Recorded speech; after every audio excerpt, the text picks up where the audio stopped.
அஸ்ஸலாமு அலைக்கும் வரஹ்மத்துல்லாஹி வரகாத்துஹு. அல்ஹம்துலில்லாஹி ரப்பில் ஆலமீன் வாக்கிபத்துலில் முத்தகீன் வஸ்ஸலாத்து வஸ்ஸலாம் அலா ரசூலில்லாஹ் அம்மாபாத். கண்ணியத்திற்குரிய சகோதர சகோதரிகளே, ஷைத்தானுடைய ஆற்றல் என்ற தலைப்பின் கீழ் தொடராக நாம் சில விஷயங்களை அறிந்து வருகின்றோம். அல்லாஹுடைய தூதர் ரசூலுல்லாஹி ஸல்லல்லாஹு அலைஹி வஸல்லம் அவர்களும் ஷைத்தானிடமிருந்து பாதுகாவல் தேடிக்கொள்ளக்கூடிய விஷயங்களை நமக்கு வலியுறுத்தி இருப்பதிலிருந்தே அது எந்த அளவிற்கு நாம் சிந்திக்கக்கூடிய ஒரு விஷயம் என்பதை நாம் கருத்தில் கொள்ள வேண்டும். ஏராளமான ஆயத்துக்களிலே ஷைத்தானை பற்றி அல்லாஹு ரப்புல் ஆலமீன் நமக்கு எச்சரிக்கை செய்திருக்கின்றான். இறை தூதர்கள் துவங்கி இறுதி நாளில் வாழக்கூடிய எந்த ஒரு மனிதனாக இருந்தாலும் இந்த ஷைத்தானுடைய தீண்டுதல் இல்லாமல் அவன் இருக்கவே முடியாது. அல்லாஹுடைய தூதர் ரசூலுல்லாஹி ஸல்லல்லாஹு அலைஹி வஸல்லம் கூறினார்கள், ஷைத்தான் எல்லோரையும் வழிகெடுப்பான், எல்லோருடைய சிந்தனையிலும் புகுந்து அவர்களுடைய சிந்தனையை என்ன செய்வான், மாற்றி அமைப்பதற்கான முயற்சி செய்வான். ஆனாலும் ஷைத்தான் எனக்கு கட்டுப்பட்டவன் என்று சொன்னார்கள். அல்லாஹுடைய தூதர் நபி ஸல்லல்லாஹு அலைஹி வஸல்லம் அவர்களுக்கு ஷைத்தானை அல்லாஹ் கட்டுப்படுத்தி கொடுத்தானே தவிர அல்லாஹுடைய தூதர் நபி ஸல்லல்லாஹு தன்னுடைய திறமையால் அவர்களை ஷைத்தானை கட்டுப்படுத்தவில்லை என்பதை நாம் இங்கே விளங்கிக் கொள்ள வேண்டும். ஆகவே அல்லாஹு ரப்புல் ஆலமீன் நம்மை சோதனைக்காகவே இந்த ஷைத்தானை படைத்திருக்கின்றான்.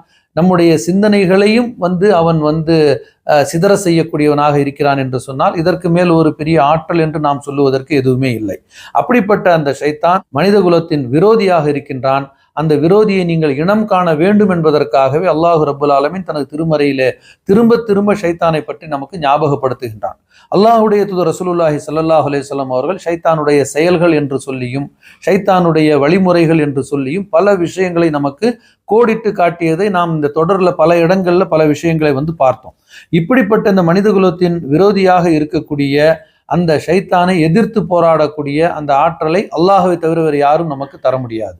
நாம் அதை ஒரு வாளை எடுத்து ஷைத்தானை வெட்டி வீழ்த்தவோ அல்லது நம்முடைய பொருளாதாரத்தை வைத்து ஷைத்தானை விலைக்கு வாங்குவதோ முடியுமான்னு சொன்னால் முடியக்கூடிய காரியம் கிடையாது. ஏன்னா அப்படியும் இந்த உலகத்தில் சில ஆற்றல்கள் உடையவர்கள் இருக்கின்றார்கள். அல்லது நம்முடைய பதவியை வைத்து நாம் ஷைத்தானை கட்டுப்படுத்த விடுமா? முடியாது. அப்போ நம்முடைய ஈமானுடைய உறுதியினால் தான் ஷைத்தான் நம்மை கண்டு அஞ்சுவான் என்பதற்கு உமர் ரலியல்லாஹு அன்ஹு அவர்கள் அழகான ஒரு முன்மாதிரியாக நமக்கு திகழ்ந்திருக்கின்றார்கள். அல்லாஹ்வுடைய நபி ஸல்லல்லாஹு அலைஹி வஸல்லம் அதை சுட்டி காட்டவும் செய்தார்கள். கடந்த அமர்வுகளில் நாம் பார்த்தோம். அப்போ முற்றிலும் இந்த ஷைத்தானிடமிருந்து நாம் நமக்கு ஒரு பாதுகாவலாக ஒரு கேடயத்தை அமைத்துக் கொள்ள வேண்டும் என்று சொன்னால் நம்முடைய செயல்பாடுகளை மார்க்க அடிப்படையில் அமைத்துக் கொள்வதுதான் இதற்கு ஒரு கேடயம். நம்முடைய செயல்பாடுகளை நாம் என்ன செய்யணும்? நான் இன்னைக்கு காலையில எழுந்திருக்கிறேன், எழுந்ததில் இருந்து இரவு உறங்க செல்லும் வரை நான் செய்யக்கூடிய எந்த ஒரு காரியமாக இருந்தாலும், அது உண்ணுவதாக இருக்கட்டும், பருகுவதாக இருக்கட்டும், உடுத்துவதாக இருக்கட்டும், நம்முடைய வேலைகளாக இருக்கட்டும், பொருளாதாரத்தை திரட்டுவதாக இருக்கட்டும், அண்டை அயலாரோடு பழகுவதாக இருக்கட்டும், குழந்தை மனைவி மக்களோடு பழகுவதாக இருக்கட்டும், பெற்றோரிடத்திலே நாம் நடந்து கொள்ளக்கூடிய முறையாக இருக்கட்டும், எந்த ஒரு விஷயமாக இருந்தாலும் நம்முடைய 24 மணி நேரத்திலும் நாம் செய்யக்கூடிய செயல்களை அல்லாஹ்வுடைய தூதரிடமிருந்து நாம் எடுத்துக்கொள்ள வேண்டும். எடுத்துக்கொண்டீர்கள் என்று சொன்னால் ஷைத்தானிடமிருந்து நீங்கள் பாதுகாக்கப்பட்டு விடுவீர்கள். இதுதான் 100% உங்களுக்கு உரிய பாதுகாப்பு. இதைத்தான் நபி ஸல்லல்லாஹு அலைஹி வஸல்லம் என்ன செய்தார்கள்? நமக்கு முறையாக கற்றுக் கொடுத்தார்கள். அல்லாஹு ரப்புல் ஆலமீன் கூட சொல்லும் பொழுது உதுகுலு ஃபிஸ் ஸில்மி காஃபாங்கறான்.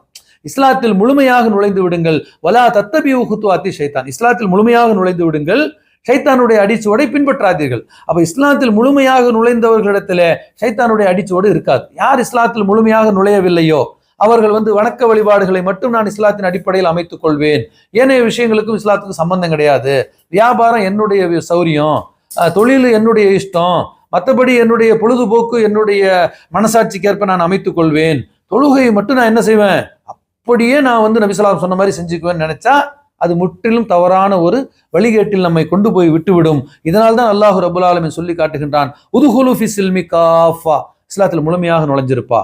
வலா தத்தபிஉ குதுவாத்தி ஷைத்தான், ஷைத்தானுடைய அடிச்சுவடை பின்பற்றி விடாதே.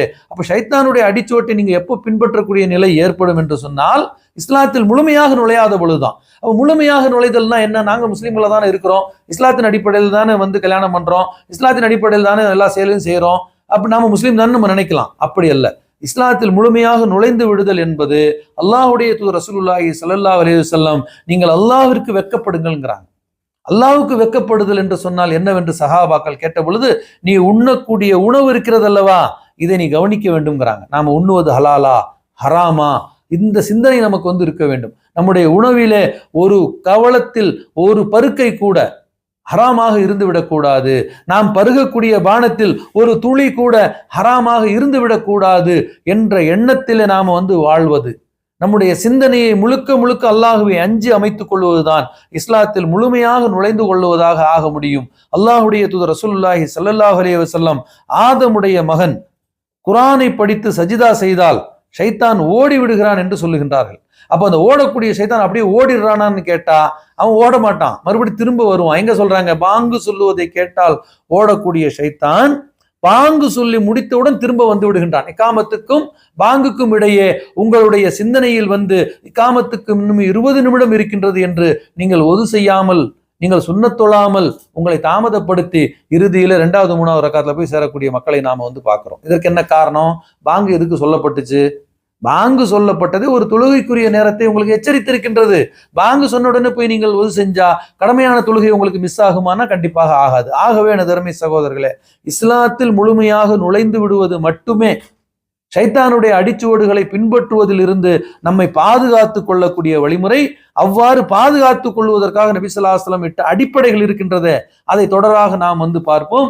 எல்லாம் வல்ல அல்லாஹு ரப்புல் ஆலமீன் ஷைத்தானிடமிருந்து பாதுகாப்பு பெற்று நல்ல அமல்களை செய்து சொர்க்கம் செல்லக்கூடியவர்களாக நம் அனைவரையும் ஆக்கி அருள் புரிவானாக. வாஹிரு தாவானா அனில் ஹம்துலில்லாஹி ரப்பில் ஆலமீன்.